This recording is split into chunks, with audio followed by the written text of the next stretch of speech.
France Bleu, France Bleu. France Bleu, France Bleu, France Bleu. Les experts sur France Bleu avec Michael Tardu. Et comme tous les samedis, on prend soin de nos animaux. Vous nous appelez au 01 42 30 10 10. Si vous avez des chiens, si vous avez des chats, si vous en avez un ou plusieurs, d'ailleurs ça marche. Ce sont les stars de nos experts aujourd'hui. On les bichonne, on les câline, on en prend soin. Troubles de comportement, problèmes de santé, posez toutes vos questions à notre vétérinaire comportementaliste aujourd'hui. À vos côtés, Stéphane Tardif, bonjour. Bonjour Michael. Ravi de vous retrouver, vétérinaire donc comportementaliste à la clinique du Pont de Neuilly dans les Hauts-de-Seine. Avec vous, on va répondre aux questions de nos auditeurs et ça recommence avec Brigitte qui était à Vulaines-sur-Seine. Bonjour Brigitte. Bonjour. Brigitte, vous avez un chien qui a 7 ans Oui. et dites-nous ce qu'il se passe. Eh ben, elle fait tous ses besoins dans la maison. Et depuis quand? Même si je la sors, depuis que j'ai déménagé. Ah. J'ai déménagé il y a 2 ans et depuis, on peut la sortir. Elle re-rentre et elle fait ses D'accord. besoins jour et nuit dans la maison. Aujourd'hui Donc, vous êtes en j'ai Seine-et-Marne, désinfecté. vous êtes en maison et avant vous étiez dans quel cadre? J'étais dans un appartement avec un balcon. Et D'accord. j'avais pas de problème. Et là, même si je la sors, tous les matins, faut que je désinfecte la maison et maintenant, voire le soir. Oui, en effet, Brigitte, c'est pas une situation qui est facile à résoudre, parce qu'il y a beaucoup de causes qui peuvent amener un chien à faire ses besoins à l'intérieur de la maison. Des défauts d'apprentissage, des problèmes liés à son bien-être. Est-ce que le fait que ce soit un chien qui a été éduqué pour l'appartement, Stéphane Tardif, pardon, et qu'il soit aujourd'hui passé en maison, ça a pu perturber ses C'est habitudes? effectivement une possibilité, c'est-à-dire que le chien, sur des changements d'environnement, peut être perturbé et peut manifester son mal-être par de la malpropreté. D'accord.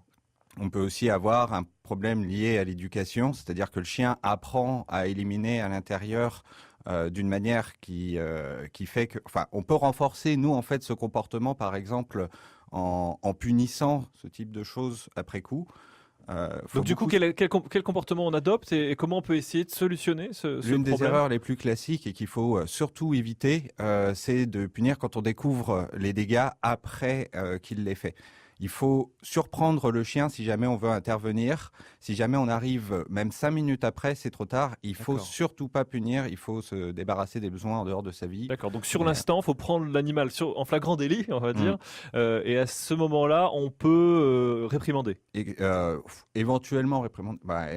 Moi, je suis plutôt partisan des techniques d'éducation positive. Donc de quelle façon on s'y prend alors? Donc on peut faire de la déviation. Et dans ce genre de situation, quand on le surprend, mais c'est quand même assez rare. D'accord. Le plus simple, c'est de se faire aider. Enfin, le mieux, c'est de se faire aider par un éducateur ou un comportementaliste Qui va venir observer les situations. qui prendra le temps justement d'observer dans la maison directement la situation, qui fera tout un questionnaire bien précis pour savoir dans quelles circonstances le chien fait ses besoins, s'il a peur au moment où il le fait, ou s'il est au contraire trop agité, ou si c'est juste de la malpropreté due à l'éducation, et qui proposera des solutions thérapeutiques, des exercices à faire avec l'animal. D'accord, donc voilà, Brigitte, il va falloir vous rapprocher d'un spécialiste. Vous aviez pensé à le faire peut-être? J'avais demandé à mon vétérinaire qui m'avait dit de surtout pas la punir si je la voyais pas. Bon, au moins, Mais par contre, j'ai une maison à la campagne et elle est propre à la campagne. c'est vraiment dans votre Donc, nouveau domicile. Par exemple, une cause là qu'on pourrait explorer, ça serait son besoin de promenade et de sortie, et éventuellement le promener un peu plus peut-être. Ah d'accord. Par exemple, par exemple. Ouais. Et le fait qu'il y ait eu un chien dans cette maison, est-ce que ça peut avoir provoqué ce malaise? Il y a plein d'éléments qu'il faut confronter ensemble. C'est à ça que sert la consultation comportement, en fait, pour essayer de déterminer quelle est la cause. Ce que vous venez d'évoquer peut être une autre cause, effectivement, d'autres odeurs qui pourraient le perturber, et il se ressent le besoin d'éliminer à l'intérieur pour déposer ces odeurs. Ouais. Mais depuis 2 ans, avec l'eau de Javel, ça dure quand même 2 ans. C'est pour ça que je dis qu'il faut confronter ça dans un ensemble, de façon à ce que on puisse déterminer quelle est la cause. Bon, D'accord. voilà Brigitte, il va falloir creuser un peu parce que ça fait 2 ans que ça dure, 2 ans que vous êtes dans la maison. J'imagine que c'est très handicapant pour vous au quotidien, mais ça a permis d'aborder cette question de malpropreté chez les animaux et des différentes causes qui peuvent exister. Si vous avez besoin de contact, on vous mettra en relation avec nos experts. D'accord Brigitte? D'accord, merci beaucoup. Merci à vous, à très bientôt sur France Bleu, que vous soyez à Vulaines-sur-Seine, en Seine-et-Marne ou n'importe où dans la région parisienne. 01 42 30 10 10. Stéphane Tardif vous répond. répond aujourd'hui, vétérinaire comportementaliste au 01 42 30 10 10 sur France Bleu. Voici Bob Marley. Buffalo Soldier, je vous souhaite un très bon début de week-end si vous avez la chance d'être en week-end. Sinon, bien bon courage pour cette nouvelle journée. France Bleu dans les oreilles, ça va aller.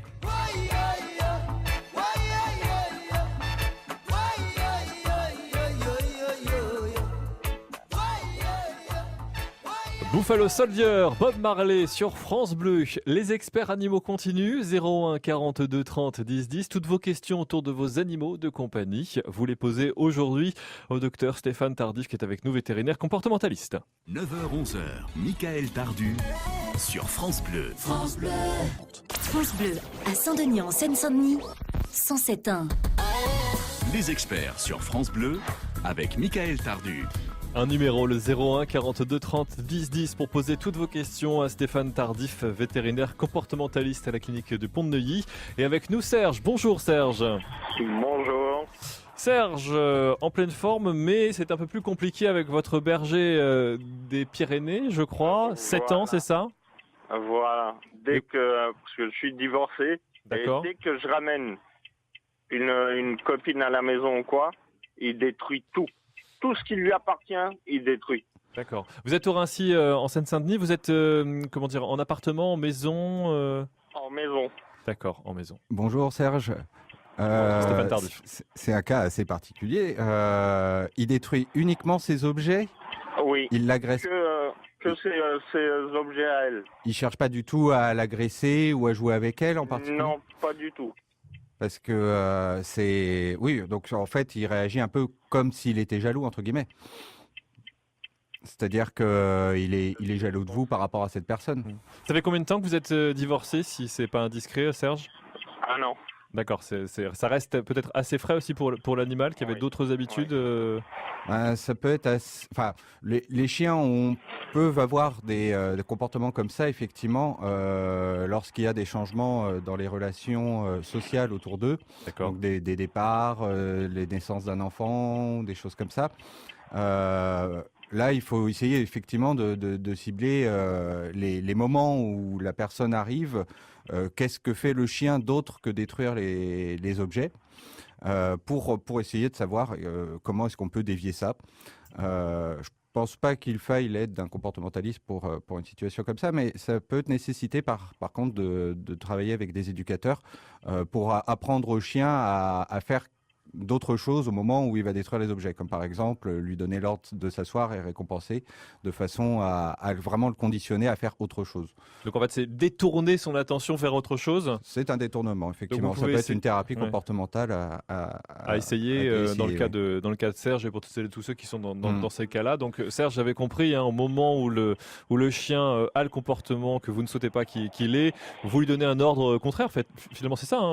C'est un ordre qu'il connaît. Il connaît, d'accord. Et sur lequel vous pouvez récompenser. Donc Ça- assis, pas bouger, assis, pas couché, bouger, et on ou- offre une friandise. ou éventuellement D'accord. entamer derrière un jeu, quelque chose qui fait que au moment où lui il produit ses comportements et qui en général ne font qu'attirer l'attention sur lui, ce qu'il recherche, vous lui donnez une autre option en fait, qui va être également plaisante pour lui et vers laquelle il va dévier peu à peu et ne faire plus que ça après. Voilà. Donc peut-être que vous aurez un chien qui fera le beau à chaque fois que vous amènerez une nouvelle personne dans votre maison, Serge. D'accord.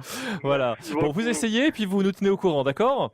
Ça marche. Merci beaucoup. Merci à vous. Au moins, vous a redonné le sourire. Le 01 42 30 10 10. Vous l'avez entendu, Stéphane Tardif répond à toutes vos questions vétérinaires en direct ce matin sur France Bleu. Voici Julien Doré, Sublime et Silence. Sublime et silence, autour de moi tu danses et moi j'oublie.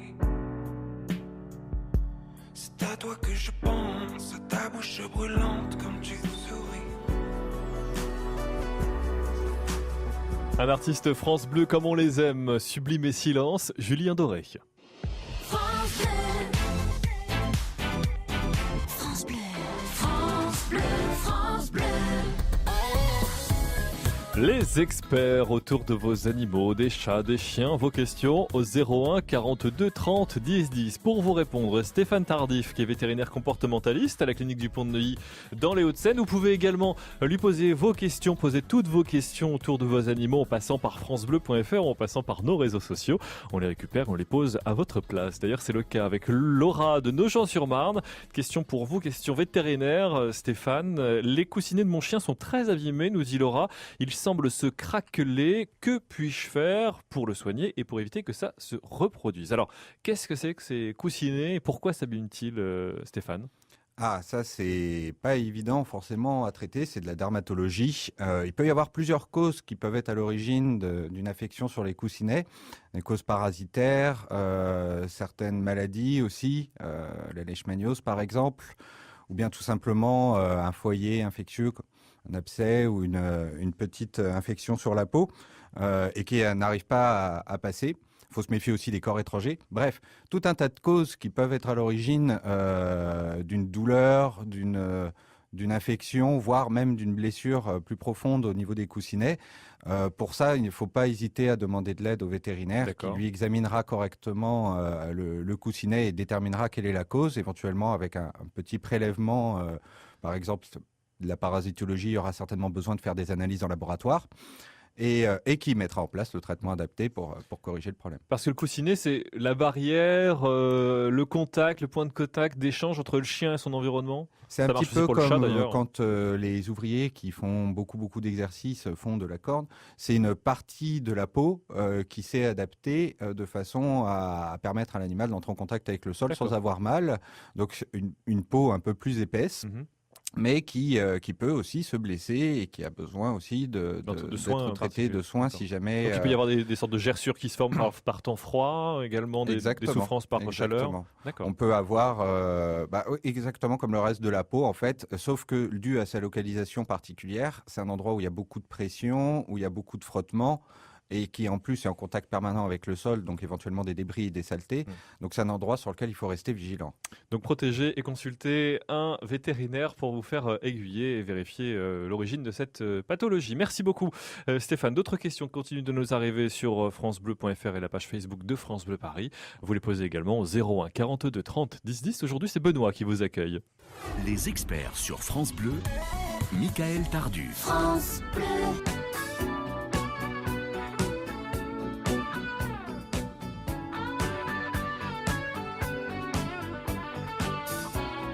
Eye in the Sky, Alan Parsons Project sur France Bleu. On est ensemble au 01 42 30 10 10. Des questions sur vos animaux de compagnie, chiens, chats. Allez-y, posez-les. Les experts sur France Bleu avec Michael Tardu. C'est le principe de l'émission, un numéro, le 01 42 30 10 10. Vous le composez, Benoît vous accueille et vous êtes en direct avec Stéphane Tardif, vétérinaire comportementaliste à la clinique du Pont de Neuilly dans les Hauts-de-Seine. À retrouver sur cliniquevétérinaire.neuilly.fr et vous pouvez avoir les réponses à vos questions. Questions qui nous arrivent également sur Internet, sur les réseaux sociaux, la page Facebook de France Bleu Paris. Ah, question diététique de Noël qui habite à Montigny-le-Bretonneux.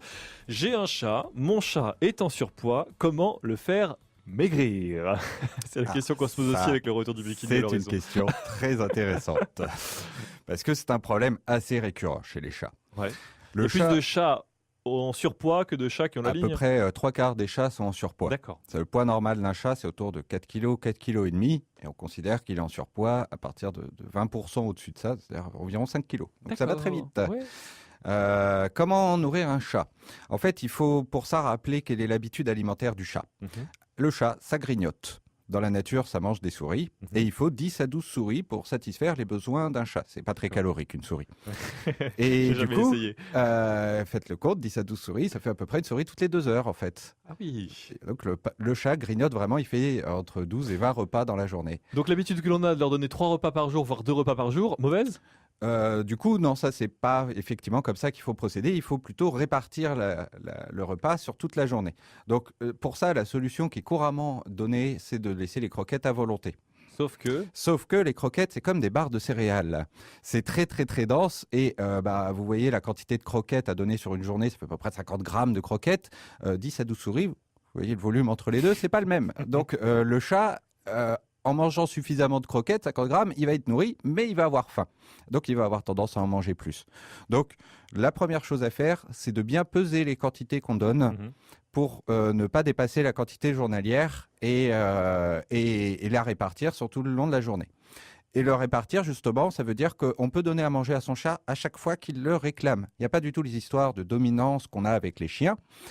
Par contre, le chat qui rentre souvent dans la cuisine, d'ailleurs, quand il a déjà eu à manger ou quand la gamelle est déjà pleine, qui va quand même miauler pour réclamer en passant devant la porte où il y a le sac de croquettes, eh ben, c'est parce qu'il a son activité naturelle qui le pousse à aller chercher de la nourriture en permanence. À peine il vient de finir une souris qui part à la recherche de la suivante. Donc pour ça, vous lui donnez 3 croquettes, 3-4 croquettes, une petite poignée que vous prenez dans le gobelet prévu pour la journée. Et comme ça, vous pouvez lui donner à chaque fois qu'il réclame. D'accord. Lui, il va manger ses 3-4 croquettes, il grignote un petit peu, il sera content, puis il va revenir dans 1 heure. D'accord. Donc ça peut être quelque chose à faire quand vous êtes présent. Et puis quand vous n'êtes pas là, vous laissez une petite quantité pour qu'il patiente. Pour qu'il ait toujours de quoi grignoter. Et après, l'étape ultime, l'intérieur augmenté pour chat, c'est d'avoir des gamelles spéciales qui obligent le chat à manger sa nourriture plus lentement et à la répartir sur la journée. D'accord, Des c'est-à-dire que c'est des gamelles avec des distributions automatiques en plusieurs fois par jour. Il y a cette option-là avec et distribution de il y a même des croquettes en jeu. versions pas électroniques où la gamelle a une forme de labyrinthe et où le chat ne peut pas poser la tête à l'intérieur pour aller chercher les croquettes. Il est obligé de les sortir une à une avec la patte. D'accord. Comme ça lui donne une activité, ce qui correspond plus à ce qui se passe dans la nature, à ses besoins éthologiques, où l'activité de chercher la souris et ensuite de la manger lui occupe beaucoup de temps. Là, c'est la même chose. Et bien voilà, désormais vous saurez comment éviter que votre chat prenne du surpoids, parce que le meilleur des régimes, c'est de ne pas prendre de poids.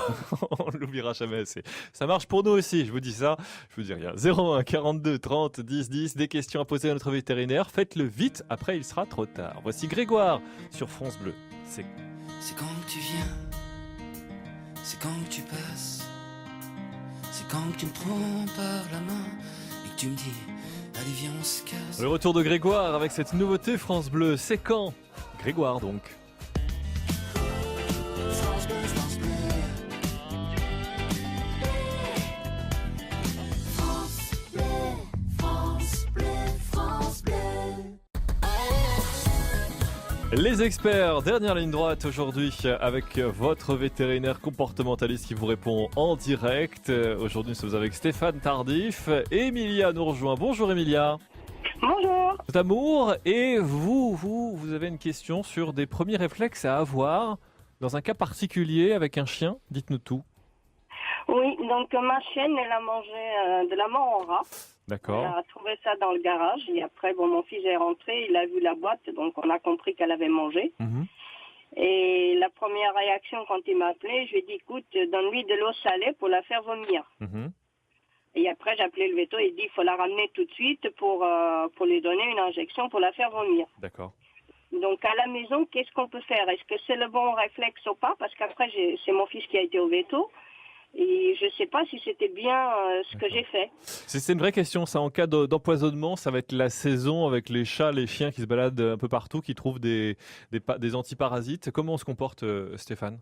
Bonjour Emilia. Oui, alors effectivement, dans les cas d'intoxication, d'empoisonnement ou même effectivement le chien qui va manger un corps étranger ou quelque chose en tout cas qu'on ne souhaite pas voir dans son tube digestif, le premier réflexe à avoir, c'est d'aller chez le véto très rapidement.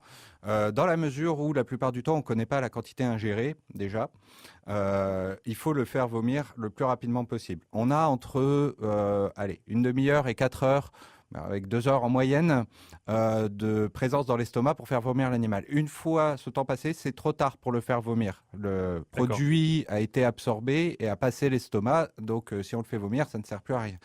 Par contre, dans tous les cas, il faut l'aider à éliminer le produit toxique qu'il a ingéré. Donc il faut pour ça, le traitement, c'est de le mettre sous perfusion. Donc ça nécessite une hospitalisation, une surveillance. Et même pour le faire vomir, il vaut mieux le contrôle d'un vétérinaire qui va surveiller qu'il n'y ait pas de fausse route ou de choses comme ça. Comme là, pour l'humain, on appellerait aussitôt les secours, on fait pareil pour l'animal. Ça peut être compliqué.